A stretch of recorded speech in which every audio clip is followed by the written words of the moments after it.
దాని గురించి కాదు. కమిటీలో చొప్పించినటువంటి విధి విధానాలు ఏ రకంగా ఉన్నాయంటే అది మొత్తం ఏ రకంగా తెలంగాణ తెలంగాణ ప్రక్రియను వాళ్ళ కమిషన్ రాజీనామాల వల్ల వచ్చేటువంటి తప్పకుండా వస్తుంది. అది ఒకటి క్లారిఫై చేస్తున్నాను. వాళ్ళకి ఏమన్నారంటే కమిషన్ వేయమన్నది వాళ్ళే, వద్దంటుంది వాళ్ళే అన్నారు. కమిషన్ వేయమన్నది సంప్రదింపులు వేయడానికి కోటొక్క మందిని సంప్రదించి తెలంగాణ ఏమని కమిషన్ వేయమనలే. కమిషన్ వేయమన్నది 9వ తేదీ నాడు చిదంబరం గారు వేసినటువంటి ప్రకటన అవుతుందో దానికి అనుగుణంగా దానికి లోబడి ఆ ప్రక్రియను ప్రారంభించడానికి రోడ్ మ్యాప్ను, తెలంగాణ ఏర్పాటు కొరకు రోడ్ మ్యాప్ను తయారు చేయడానికి కమిషన్ వేయమని చాలా మంది అనుకుంటారు. నిన్న ఇవాళ భారీగా రాజీనామాలు ఉంటాయనుకున్నారు. ఎందుచేత భారీగా రాజీనామాలు లేవు?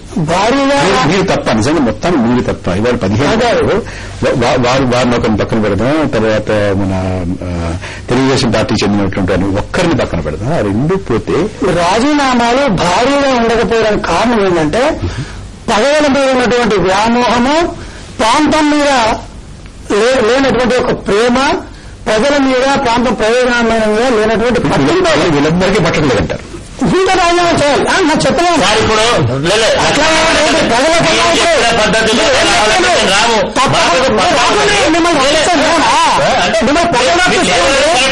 మిమ్మల్ని ప్రజలు రప్పిస్తారో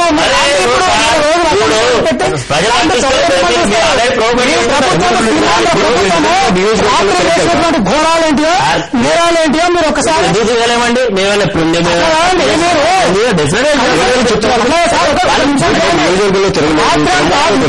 చితక బాగుతుంటే జల్లియన్ వాలాబాగ్ని మరిపించే విధంగా లైట్ ఆఫ్ చేసి విద్యార్థులను జడలు బట్టి కొంగులు బట్టి బట్టి గుంజుతూ లాగుతూ విపరీతమైనటువంటి దుర్మార్గమైనటువంటి చెత్తపోయిన పద్ధతిలో ఇవాళ మేము హాస్పిటల్ వేస్తే ఏమైనా పలకరించారు మీరు? ఇంకా సిఐపీ నుంచి అంటే పోలేదు మీరు అక్కడికి. మహాకాలం చేసిన విద్యార్థులంతా అయోమయమైపోయింది. ఆహాకాలం అట్లాంటివి మీరు పోలేస్తాయి. మీరేమో మాట్లాడాలన్నా రాజీనామా చేయండి.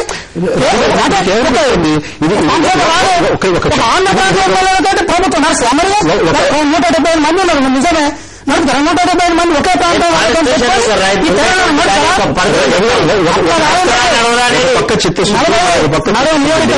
ఒక పక్క పదవులంటే ప్రాణం, పదవులంటే పాకులంటే మరొక పక్క పదవులంటే ప్రాణంగా తీసుకోండి. ఈ రెండింటి మధ్య ఉన్నటువంటి వైరుధ్యం అయింది.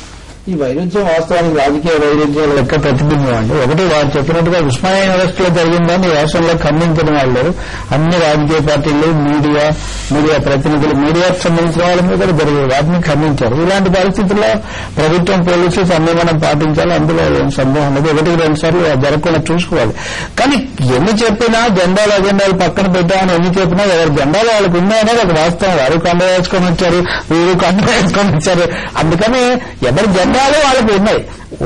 వాటి ప్రకారం వాళ్ళు తెలంగాణ, సీమాంధ్ర ప్రాంతాల్లో చేశారు. ఇప్పుడు వాళ్ళు ఒక కొలిక్కి వచ్చేసరికి, ఒకనొక దశకు వచ్చేసరికి ఇవి బహిర్గతం అవుతాయి. కాంగ్రెస్ పార్టీకి కేంద్రంలో వాళ్ళ ప్రభుత్వం ఉంది, రాష్ట్రంలో ప్రభుత్వం ఉంది. ప్రభుత్వాన్ని పోగొట్టుకున్న తర్వాత మనం సాధించేది మీ అంచనా ప్రకారం భారీగా రాజీనామాలు ఉంటాయి. నేను గత 5-6 రోజుల చర్చలో నేను చెప్తున్నాను.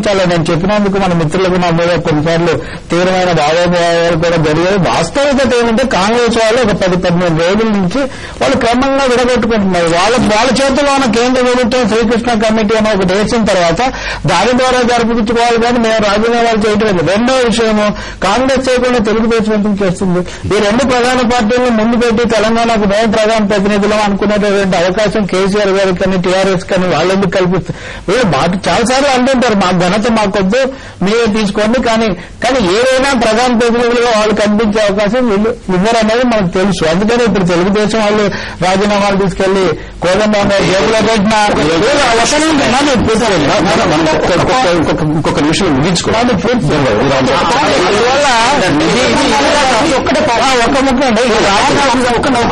రాజీనామాలతో నిజంగా ఏమైనా జరుగుతుందా? రాజకీయ సంక్షోభం, రాజ్యాంగ సంక్షోభం వచ్చే అవకాశం లేదు. రాష్ట్రం వచ్చే అవకాశం ఉంది. టీఆర్ఎస్ వాళ్ళు ఇది 3వ రాజకీయ అందువల్ల రాజీనామాలు అవుతుందా అంటే అర్థం కాదండి. రాజీనామాలు అని కాదు. ఇది ఇక్కడ ముఖ్యమైనటువంటి మీరు చెప్పినట్టుగా తెలుగుదేశం పార్టీ చెందిన 39, కాంగ్రెస్ చెందినటువంటి చెందినటువంటి 53 మంది, ఎంఐఎం చెందినటువంటి 7, దాదాపు 100 సీట్లలో వాళ్లే ఉన్నారు. మిగిలిన సీట్లు 17 సీట్లు. 17 సీట్లలో 15 మంది ఆల్రెడీ రాజీనామా చేశారు. సో దీంట్లో నుంచి కాంగ్రెస్ చెందిన ఇద్దరు వచ్చినారు. ఇక మా పీఆర్పీ చెందిన ఇంకొక ఎమ్మెల్యే రావాల్సి ఉంది.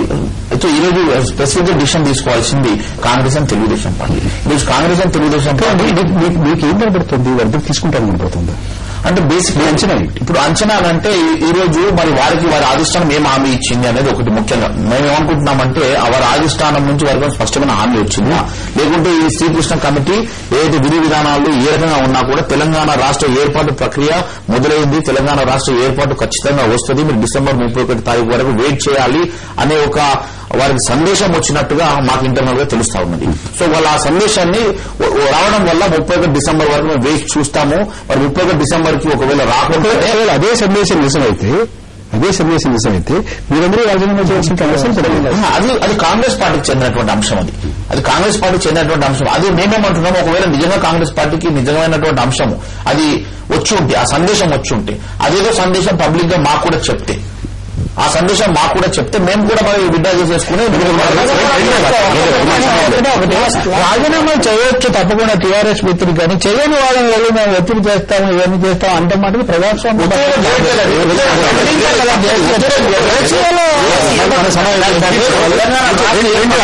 తెలంగాణ రావడం అనేది ఖాయమైన విషయం.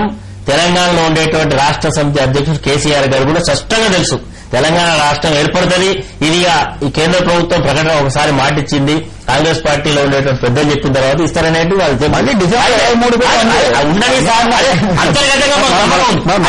అయితే ఈ పరిస్థితులలో తెలంగాణ వారి యొక్క ఎత్తుగడలో చాలా దీర్ఘకాలికమైన రాజకీయ ఎత్తుగడ ఉందనేది దీని పూర్తి అర్థమవుతా ఉన్నది. ఆ ఎత్తుగడలో భాగంగానే ఈ రోజు మా మీద రాజీనామా చేయాలనే ఒత్తిడి కానీ వెంకటరమణారెడ్డి గారు, మహేష్ రెడ్డి గారు మా స్టూడియోకి వచ్చి మీ విలువైన సమయాన్ని చర్చలో పాల్గొనేందుకు కేటాయించినందుకు ధన్యవాదాలు. నమస్తే ఆంధ్రప్రదేశ్.